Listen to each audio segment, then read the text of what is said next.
We know that the process of disruptive innovation can really transform industries. We've seen it as Netflix has crushed Blockbuster, as the U.S. Postal Service has suffered at the hands of email, and as TurboTax has changed the way we think about tax accounting.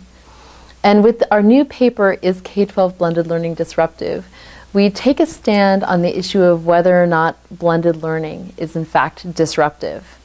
And what we see is that increasingly online learning is blending into brick and mortar schools, and that's what we call blended learning.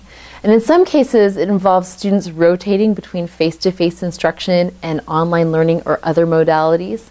In other cases, students are taking a fully online course a la carte while continuing to attend their brick and mortar schools. And in some cases, they're participating in a flex school where the internet is the backbone of their learning, and then the face-to-face teachers are on hand to provide just-in-time, as-needed support.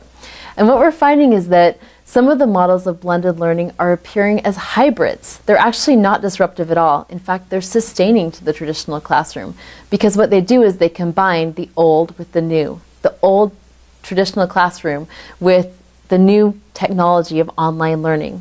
And in that way, they enhance and improve and bring breakthrough improvements to the traditional classroom, but they don't disrupt it. And what we're predicting is that particularly at the elementary school level, where there isn't much non-consumption, those hybrid models of blended learning will be the pathway of the future.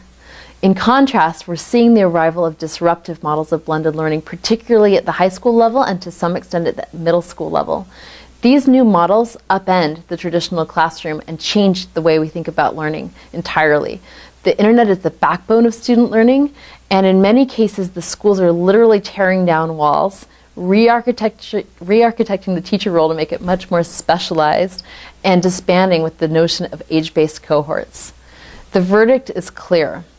The traditional classroom, particularly at the high school level, is going to change because disruptive models of blended learning are poised to come in and transform the system.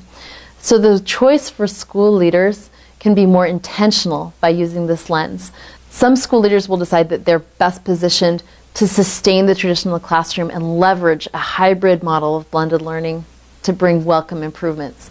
Others will find that they have the power and the ambition to re-architect the classroom of the future, and those are the leaders that are best positioned to launch a disruption.